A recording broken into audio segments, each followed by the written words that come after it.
నేను తప్పికొనుచున్నాను అనెను. చిరకతో నిండి ఒక పాత్ర అక్కడ పెట్టి ఉండారు గనుక వారు ఒక స్పంజి చిరకతో నింపి ఇస్సోపు పొడకకు తగిలించి ఆయన నోటికి అందించిరి.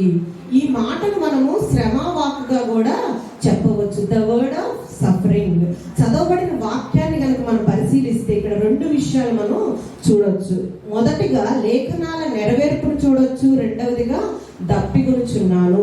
ఈ లేఖనాల నెరవేర్పును చూడాలి అంటే అసలు ఈ లేఖనాలు ఎక్కడ రాయబడి ఉన్నాయో మొదటిగా చూద్దాం. కీర్తనల గ్రంథము 69వ అధ్యాయము 21వ వచనం. వారు చేదుని నాకు ఆహారంగా పెట్టిరి, నాకు దప్పి అయినప్పుడు చిరకను త్రాగనిచ్చిరి. వారు చేదుని ఆహారంగా పెట్టారని ముందుగానే కీర్తనల గ్రంథంలో రాయబడి ఉంది. అలాగే కీర్తనల గ్రంథము 22వ అధ్యాయము 15వ వచనంలో మరొక మాట చూడొచ్చు. నా బలము ఎండిపోయి చిల్లపెక్కువలే ఆయను, నా నాలుక నా దవడను అంటుకొని ఉన్నది. ఎప్పుడు నాలుక దవడను అంటుకొని ఉంటది అంటే ఎక్కువ టైం వరకు దప్పుకొని ఉన్నప్పుడు నాలుక అనేది దవడను అంటుకొని ఉంటది. ఈ రెండు ప్రవచనాలు, ఈ రెండు లేఖనాలు నెరవేరునట్లు యేసుక్రీస్తు ప్రభువారు సిలువలో నేను దప్పికొనుచున్నాను అని పలుకుతున్నారు. అసలు ఈ దప్పికొనటము అంటే అసలు అక్కడ పరిస్థితులు ఎలా ఉన్నాయి, ఎందుకు ప్రభువారు దప్పికొన్నారు అనేది మనం చూడాలి. అంటే అక్కడ సంఘటనలను, పరిస్థితులను మనం ఒకసారి జ్ఞాపకం చేసుకుందాము. యేసయ్య గారు సిలువలో ఈ నేను తప్పికొనుచున్నాను అనే పదము మధ్యాహ్న సమయంలో పలికినట్లుగా మనం చూస్తున్నాము. మరి గురువారం రాత్రి నుంచి శుక్రవారం మధ్యాహ్నం వరకు ఉన్న పరిస్థితులను మనం ఆలోచిస్తే గెత్సెమనే తోట నుంచి ఆయనని అప్పగించేంత వరకు కూడా యేసుక్రీస్తు ప్రభు వారిని అటు ఇటు తిప్పుతూనే ఉన్నారు. ఎటువంటి దాహానికి ఇవ్వలేదు, ఎటువంటి విశ్రాంతి ఆయనకి లేదు. అయితే అన్న దగ్గరికి తిప్పారు, కైప దగ్గరికి తీసుకుని వెళ్ళారు, ప్రధాన యాజకుల దగ్గరికి, అలాగే పిలాతు దగ్గరికి, హేరోదు దగ్గరకు, మరల పిలాతు దగ్గరకు తీసుకొని వచ్చారు. యేసుక్రీస్తు ప్రభు వారు చేయని నేరాలన్నీ కూడా ఆయన మీద మోపారు. అన్యాయపు తీర్పును సహించిన యేసు మౌనంగానే సహించారు.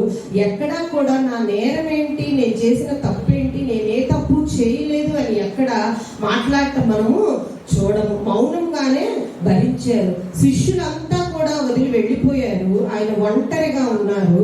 అయితే పిలాతు పస్కా పండుగ సందర్భంగా నేను యేసుక్రీస్తుని వదిలేస్తాను అన్నప్పుడు మాకు యేసు వద్దు, బరబ్బాను విడుదల చేయమని మనుషులు చెప్పటం మనం అక్కడ చూస్తాం. బరబ్బా బందిపోటు దొంగ. మరి సైనికులకు యేసుని అప్పగించిన తర్వాత సైనికులు ఏం చేశారు? అరచేతులతో కొట్టారు, హేళన చేశారు, అవమానించారు, అపహాస్యంగా మాట్లాడారు, ముళ్ళ కిరీటాన్ని పెట్టారు, కొరడాలతో దెబ్బలు కొట్టారు. అదే రీతిగా భారమైన సిలువను మోయించారు.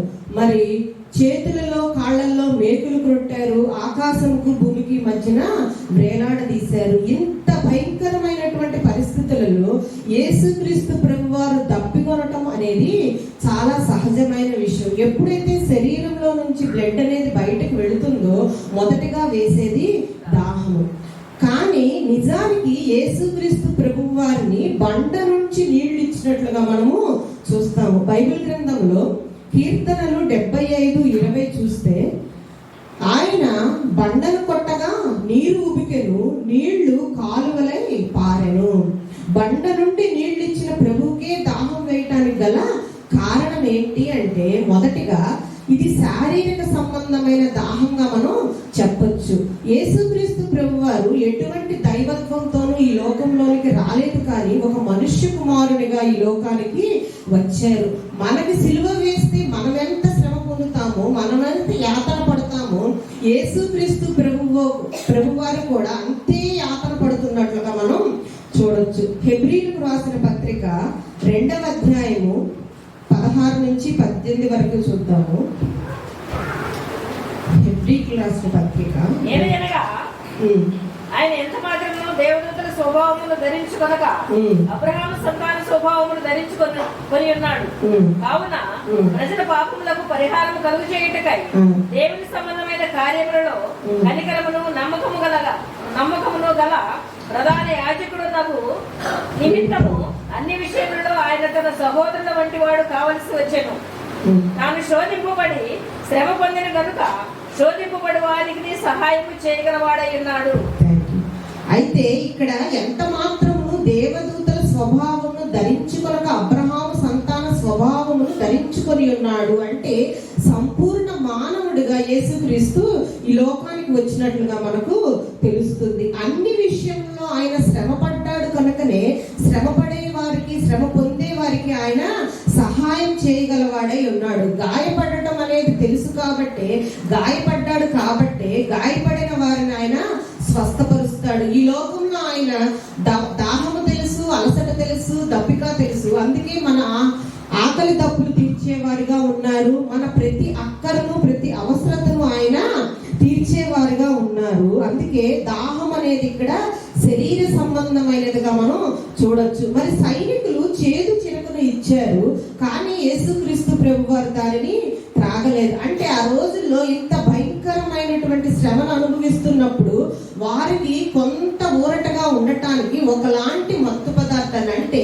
చేదును చిరకగా వారికి పానీయంగా వారికి ఇచ్చేవాళ్ళు. కానీ యేసుక్రీస్తు ప్రభువారు ఆ శ్రమను పొందటానికి ఆయన ఇష్టపడ్డారు. మనందరి కొరకు ఆయన సిలువలో శ్రమ పొందినట్లుగా మనం చూడొచ్చు. రెండవదిగా చూస్తే యేసుక్రీస్తు ప్రభువారికి కలిగిన ఈ దప్పిక లేదా దాహం ఏంటి అని మనం ఆలోచిస్తే ఈ దప్పిక గురించి యేసుక్రీస్తు ప్రభువారు బైబిల్ గ్రంథంలో కొన్ని మాటలు మాట్లాడటం మనం చూడొచ్చు. యోహాను సువార్త 4వ అధ్యాయంలో సమరయ స్త్రీని దాహం అడిగినట్లుగా మనం చూస్తాము. యేసుక్రీస్తు ప్రభువారు సమరయ మార్గాన వెళ్తూ సుఖారను ఊరిలో యాకోబు బావి వద్ద మధ్యాహ్న సమయంలో ఒక సమరయ స్త్రీని దాహమునకెమ్మని అడిగినట్లుగా మనం చూస్తాము. అయితే ఆవిడ అంటుంది, యూదులకు సమరయులకు సాంగత్యం లేదు కదా, యూదుడివైన నీవు నన్నేలా దాహమున కడుగుచున్నావు అన్నప్పుడు ఆయన అంటాడు, నిన్ను దాహమున కడుగుచున్న వారెవరో నీవెదురు ఎరుగవు, ఎరిగి ఉంటే నీవు ఆయనను అడుగుదువు, నీకు జీవజలములు ఇచ్చునని ఆయనతో చెప్పెను. ఏమిస్తారంట? ఆయన అడిగితే జీవజలములు ఇచ్చునని ఆమెతో చెప్పెను. అంతేకాదు కానీ నేనిచ్చు నీళ్లు త్రాగు ప్రతి వాడును ఎప్పటికీ తప్పికొనడు, నేను వానికి ఇచ్చు నీళ్లు నిత్య జీవమునకై వానిలో ఊరడి నీటి బుగ్గగా ఉండనని ఆమెతో చెప్పెను. ఈ వాక్యాన్ని బట్టి చూస్తే ప్రభువు వారు నేను జీవజలములు ఇస్తాను అని చెప్తున్నారు. ప్రభువు వారు సమరయ స్త్రీని ఆ నీటి కోసం దాహమునకెమ్మని అడిగినట్లుగా లేదు, కానీ సమరయ స్త్రీ దప్పిక తీర్చడానికే ఆమెకు జీవజలములు ఇవ్వటానికే ఆయన దాహమునకెమ్మని అడిగినట్లుగా మనం ఇక్కడ చూడొచ్చు. అలాగే మరొక వచనం చూద్దాము. దప్పికల గురించి యేసుక్రీస్తు ప్రభు వారు చెప్పిన మాట యోహాను సువార్త 7వ అధ్యాయము 37-38. యోహాను సువార్త 7వ అధ్యాయము. ఆ పండుగలో మహాదినమైన అంత్య దినమున యేసు నిలిచి ఎవడైనా దప్పికొనుడి ఎడల నా యొద్దకు వచ్చి దప్పి తీర్చుకొనవలెను. ఇక్కడ ఏం చెప్తున్నారు? ఎవరికైనా దప్పిక వేస్తే, ఎవరైనా దప్పిక కొంటే నా యొద్దకు రండి, నేను దప్పిక తీరుస్తాను అంటున్నారు. జీవజలములు ఇచ్చే దేవునికి, దప్పిక తీర్చే దేవునికి మరి నేను దప్పికొనుచున్నాను అని మాట్లాడటం చాలా ఆశ్చర్యకరమైన విషయం. అయితే మనం సృష్టి ప్రారంభం నుంచి చూస్తే ఆదికాండము 1వ అధ్యాయం 1లో చూస్తే ఆదియందు దేవుడు భూమి ఆకాశములను సృజించెను అని ఉంది. అంటే భూమిని ఆకాశాన్ని సృజించిన దేవునికి దప్పికేంటి? ఆయన నోటి మాటతోనే జలరాశుల నుంచి భూమిని వేరుపరిచి సముద్రములని పేరు పెట్టిన దేవునికి దప్పికేంటి? నోవహు జలప్రళయంలో పర్వతాలు మునిగే అంత వర్షాన్ని కురిపించిన దేవునికి, ఇజ్రాయేలీలను ఐగుప్తు నుంచి కనాను దేశంలోకి నడిపించేటప్పుడు పగలు మేఘస్తంభంగాను రాత్రి అగ్నిస్తంభంగాను తోడైన దేవునికి, వారి దప్పిక తీర్చడానికి బండ నుంచి నీళ్ళిచ్చిన దేవునికి, అదే రీతిగా వారికి ఆహారం కావాలన్నప్పుడు ఆకాశం నుండి మన్నాను కురిపించిన దేవునికి, ఎర్ర సముద్రాన్ని పాయలు చేసిన దేవునికి దప్పిక ఏంటి అనేది మనము ఆలోచించాలి. హాగరు బెహర్షెబా అరణ్యంలో ఉన్నప్పుడు మరి ఇష్మాయేలుకి ఎంతో దప్పికొన్నాడు. ఆ ఇష్మాయేలు దప్పికను తీర్చడానికి నీటి ఊటను ఇచ్చిన దేవునికి దప్పికేంటి అంటే, దప్పికవటం అనేది చాలా సాధారణ విషయమే, కానీ దీనిలో చాలా లోతైన విషయాలు ఉన్నాయి. యేసుక్రీస్తు ప్రభువారి దప్పిక ఏంటి అనేది మనకు తెలియాలంటే అసలు యేసుక్రీస్తు ప్రభువారి ఈ లోకానికి ఎందుకు వచ్చారో చూద్దాం. లూకా సువార్త 19:10 నశించిన దానిని వెతికి రక్షించుటకు మనుష్య కుమారుడు వచ్చనని అతనితో చెప్పెను. ఏది నశించింది అని మనం ఆలోచిస్తే, ఏదైనా తోటలో దేవుడు ఆదాముని అవ్వని ఏదైతే పండు తినొద్దు అన్నాడో ఆ పండును తినటం ద్వారా దేవుడు వారిని ఏదైనా తోటల నుంచి బయటకు పంపించి వేశారు. ఎప్పుడైతే వారు ఏదైనా తోటల నుంచి బయటకు వచ్చారో దేవునికి మనుషులకి ఉన్న సహవాసం ఏదైతే ఉందో అప్పటితో కట్ అయిపోయింది. అయితే యేసుక్రీస్తు ప్రభువారు మనుష్య రూపంగా ఈ లోకానికి వచ్చి మరలా మనందరినీ రక్షించి ప్రభు చెంతకు తీసుకురావాలని వచ్చారు. అయితే ఇప్పుడు సిలువలో యేసుక్రీస్తు వారు కార్చిన రక్తధారలో సర్వ మానవాళి అంతటినీ విమోచించి ప్రభు పాద సన్నిధికి తేవాలని, ఏ సన్నిధిని మానవులు కోల్పోయారో మొదటి ఆదాము ద్వారా, ఏ ఆధిక్యతను కోల్పోయారో ఇప్పుడు యేసుక్రీస్తు ప్రభు వారు మార్గాన్ని సముఖం చేశారు. అందుకే మనందరము ప్రభు దగ్గరికి రావాల్సిన వారమై ఉన్నాము. అందుకే యేసుక్రీస్తు ప్రభు వారు సర్వ మానవాళిని రక్షించి ప్రభువు వద్దకు తీసుకుని రావాల్సిన విషయంలో తప్పికొన్నారు. తండ్రి చిత్తాన్ని నెరవేర్చడానికి ఆయన తప్పికొన్నారు. సమరయ స్త్రీ విషయంలో యేసుక్రీస్తు ప్రభు వారు ఏం తప్పికొన్నారు అంటే ఆమెను పాపం నుంచి విడిపించడానికి, ఆమెను రక్షించడానికి తప్పికొని ఉన్నారు. అక్కడ ఉన్న ప్రజలందరినీ రక్షించడానికి ఆయన తప్పికొని ఉన్నారు. శ్రమ నొందుతున్న ప్రజల విషయంలో ఆయన జాలిపడ్డాడు. లూకా సువార్త 16వ అధ్యాయంలో మా అందరికీ తెలుసు ధనవంతుడు లాజరు విషయము. ఇక్కడ ధనవంతుడు అంటున్నాడు, ఈ అగ్ని జ్వాలలో యాతన పడుచున్నాను అని కేకలు వేయించున్నాడు. ఏదైతే యాతన ధనవంతుడు అగ్ని జ్వాలలో పడుతున్నాడో ఆ యాతన మనందరము పడకుండా ఉండటానికి యేసుక్రీస్తు ప్రభువారు సిలువలో యాతన పొందారు, శ్రమ పొందారు. ఏదైతే ధనవంతుడు దప్పికకొని ఉన్నాడో ఆ దప్పికను మనం పడకుండా ఉండటానికే యేసుక్రీస్తు ప్రభువారు సిలువలో నేను దప్పికొని ఉన్నాను అన్నారు. మనకు శాశ్వతమైన దప్పికను తీర్చడానికే ఆయన దప్పికొన్నారు. ఆఖరిగా ప్రకటన గ్రంథము 21వ అధ్యాయము 6వ వచనం. ప్రకటన మరియు ఆయన నాతో ఇట్లనెను, సమాప్తమైనది. నేనే అల్ఫయు ఓమెగాయు అనగా ఆదియు అంతమునై ఉన్నవాడను. తప్పుకొని వానికి జీవజలముల బుగ్గలోని జలమును నేను ఉచితముగా అనుగ్రహించును.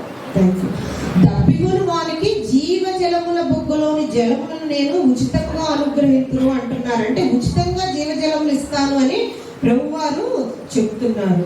అయితే పాత నిబంధన గ్రంథంలో యేసుక్రీస్తు ప్రభువారిని బట్టి అనేక లేఖనాలు ఉన్నాయి, అనేక ప్రవచనాలు ఉన్నాయి. యేసుక్రీస్తు ప్రభువారు సిలువలో అంత బాధలో ఉన్నప్పటికీ లేఖనాల నెరవేర్పును గుర్తు చేసుకుని ఆయన నేను దప్పికొనుచున్నాను అన్నారు. మరి మన పట్ల దేవుడు ఏదైనా ప్రణాళిక కలిగి ఉన్నారా, లేదా దేవుని ఇదిలో ఏవైనా లేఖనాలు బైబిల్లో మన కోసం రాయబడి ఉన్నాయా అంటే ఎఫెసీయులకు రాసిన పత్రిక 1వ అధ్యాయము 4 నుంచి 6 వరకు చూడండి. ఎట్లనగా తన ప్రియుని యందు తాను ఉచితంగా మనకు అనుగ్రహించిన తన కృపా మహిమకు కీర్తి కలుగునట్లు తన చిత్త ప్రకారమైన దయా సంకల్పము చొప్పున యేసుక్రీస్తు ద్వారా తనకు కుమారులుగా స్వీకరించుటకై మనలను ముందుగా తన కోసము నిర్ణయించుకొని మనము తన ఎదుట పరిశుద్ధులముగా నిర్దోషులమై ఉండవలనని జగత్తు పునాది వేయబడక మునిపే ప్రేమ చేత ఆయన క్రీస్తులో మనలను ఏర్పరచుకొనెను. దేవుని కృపా మహదైశ్వర్యమును బట్టి. అయితే ఇక్కడ ఏమంటున్నాడు, దేవుని చిత్తం ఏమై ఉన్నదంటున్నారు, తన ఎదుట పరిశుద్ధులను నిర్దోషులమునై ఉండాలని జగత్తు పునాది వేయక ముందే దేవుడు మన ఎడల ప్రణాళిక కలిగి ఉన్నారు. పరిశుద్ధులము నిర్దోషులమై ఉండాలి అని మన ఎడల దేవుని చిత్తమై ఉన్నది. అయితే ఈ మాట ద్వారా మనం ఏం నేర్చుకోవాలి అంటే మనం దేవుని చిత్తాన్ని నెరవేర్చాలి. మనందరం కూడా పాపములను ఒప్పుకొని విడిచిపెట్టి యేసుక్రీస్తు ప్రభువారిని మన సొంత రక్షకునిగా అంగీకరించి ప్రభు పాదాల సన్నిధికి వెళ్ళాలి. మనం రక్షణ పొందాలి, అనేక మందిని రక్షణలోనికి నడిపించాలి, అనేకులకు మనము సువార్తను ప్రకటించే వారంగా ఉండాలి. మనము నిత్య జీవమును పొందే వారంగా ఉండాలి. ఈ కొద్ది మాటను దేవుడు దీవించున్నారు. నేను ఒక చిన్న చరణం పడతా కదా. పాపమునకు జీతం మరణం, ఆ మరణపు మార్గం నరకం. పాపమునకు జీతం మరణం, ఆ మరణపు మార్గం నరకం. మార్చుకోని జీవితం మారని ప్రభు యేసులో, మార్చుకోని జీవితం మారని ప్రభు యేసులో. మార్చును నీ జీవితం సుందరపు బాటగా యేసుని చేరగా. ఆహా, come to the feet of cross. ఆహా, ఆహా, come to the Holy One. ఆహా, ఆహా, He will give you eternal life. Hallelujah. గట్టిగా చప్పట్లు కొడదాం.